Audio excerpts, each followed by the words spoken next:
आप देख रहे हैं हमारा YouTube चैनल दी सच्चा भारत और आज के इस बुलेटिन में आपका स्वागत है। टोंक की ये तस्वीर मानवता को शर्मसार करने वाली है।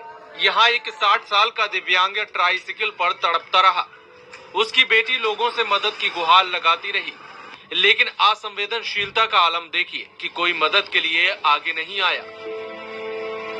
ट्राइसिकल पर ही बुजुर्ग बाबूलाल माली ने दम तोड़ दिया। इसके बाद भी 1 घंटे तक उसी ट्राइसिकल पर बुजुर्ग का शव पड़ा रहा। किसी ने हाथ लगाने की जहमत भी नहीं उठाई। कुछ देर बाद सरपंच के कहने पर डॉक्टर निधि मौके पर पहुंची और जांच के बाद दिव्यांग को मृत घोषित किया।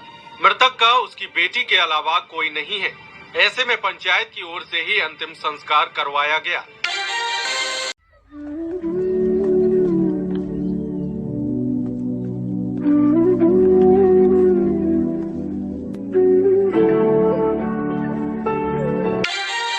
जयपुर में महिलाओं से अभद्रता करने पर महिला आयोग ने डीजीपी को किया तलब।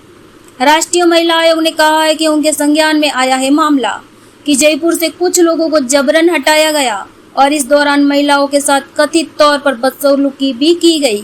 डीजीपी को 14 जून को अब आयोग के समक्ष होना होगा हाजिर। रही ग्रुप ऑफ 7 यानी G7 की मीटिंग को प्रधानमंत्री मोदी आज संबोधित करेंगे।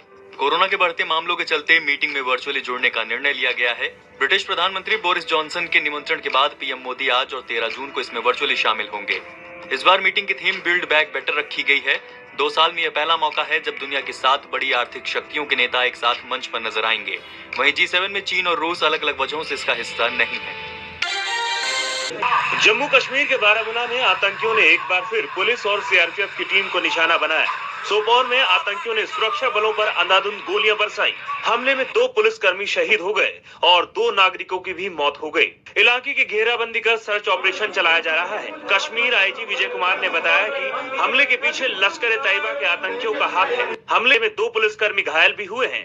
उन्हें इलाज के लिए नजदीकी हॉस्पिटल में भर्ती कराया गया है। इससे पहले मार्च में लश्कर ए तैयबा के आतंकियों ने सीआरपीएफ की पेट्रोलिंग पार्टी पर फायरिंग की थी। ये हमला श्रीनगर के बाहरी इलाके लवेपोरा में किया गया था।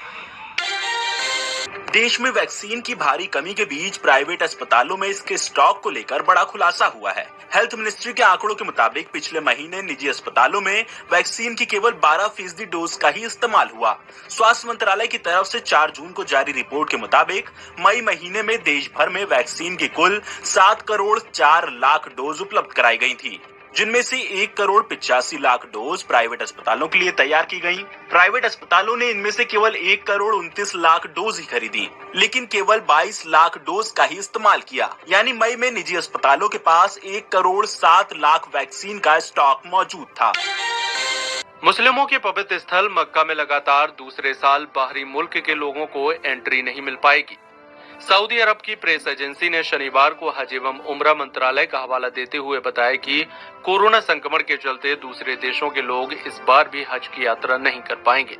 सिर्फ 60,000 स्थानीय लोग यानी कि सऊदी अरब के निवासियों को मंजूरी मिलेगी। बयान में कहा गया है कि इस साल हज 17 से 22 जुलाई तक होगा। इसमें 18 से 65 साल की आयु के लोग हिस्सा ले सकेंगे।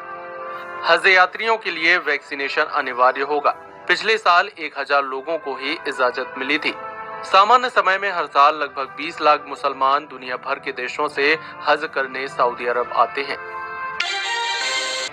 राजस्थान की सियासत में सत्ता और संगठन में मचे घमासान को भले ही कांग्रेस पार्टी के दिग्गज सब कुछ सामान्य बता रहे हों, लेकिन अंदर खाने मची रार अब सबके सामने आ गई है। मामला पार्टी के हाईकमान के दरबार में पहुंच चुका है और इसको लेकर सचिन पायलट खुद समर्थकों के साथ और उनके पीछे पीछे राजस्थान कांग्रेस के अध्यक्ष गोविंद सिंह डोटासरा भी दिल्ली दरबार में पहुंच चुके हैं। ऐसे में जो बात निकलकर सामने आ रही है वो ये है कि एक बार फिर से राजस्थान में कैबिनेट का विस्तार और संगठन में फेरबदल हो सकता है। जिले की सरदारसर तहसील के गांव बादासर से गुजरने वाले मेगा हाईवे पर 2 पक्षों में पैसे के लेन देन को लेकर हुए विवाद के बाद महासंग्राम छिड़ गया। बीकानेर मेगा हाईवे पर करीब 30 मिनट तक खौफ और दहशत तोड़ती रही। आरोपी कई देर तक हाईवे पर ट्रैक्टर और गाड़ियां एक दूसरे को कुचलने के लिए फिल्मी स्टाइल में सड़क पर दौड़ाते रहे। हाईवे पर मचे इस आतंक के खौफनाक मंजर के सामने आने के बाद भी सरदार शहर पुलिस ने मामले में आरोपियों के खिलाफ सख्त कार्रवाई नहीं की। महज शांति भंग में 6 लोगों को गिरफ्तार कर पुलिस ने इतिश्री कर ली। जबकि वायरल हुए इस दिल दहला देने वाली वीडियो में साफ देखा जा सकता है कि दर्जनों लोग कैसे एक दूसरे के खून के प्यासे हो सड़क पर आपस में गाड़ियां भिड़ा दहशत फैला रहे हैं और एक दूसरे पर लाठियां बांध रहे हैं और एक दूसरे की जान लेने पर उतारू हो रही है। हाईवे को जंग का मैदान बनाने वाले आरोपी इस बात से भी बेखबर थे कि उनकी आपस की यह रार हाईवे से गुजरने वाले और मौके पर मौजूद और भी निर्दोष लोगों की जान ले सकती है। हाईवे पर छिड़ी इस जंग के मामले में सरदार शहर पुलिस की भी भारी लापरवाही सामने आई है, जिसने जंग के इस वीडियो के सामने आने के बाद भी सभी आरोपियों को अभी तक गिरफ्तार नहीं किया और एक दूसरे को कुचलने के प्रयास में काम में लिए गए वाहनों को भी जब्त नहीं किया गया है। और ऐसे ही नए अपडेट पाने के लिए द सच्चा भारत चैनल को सब्सक्राइब कीजिए। धन्यवाद।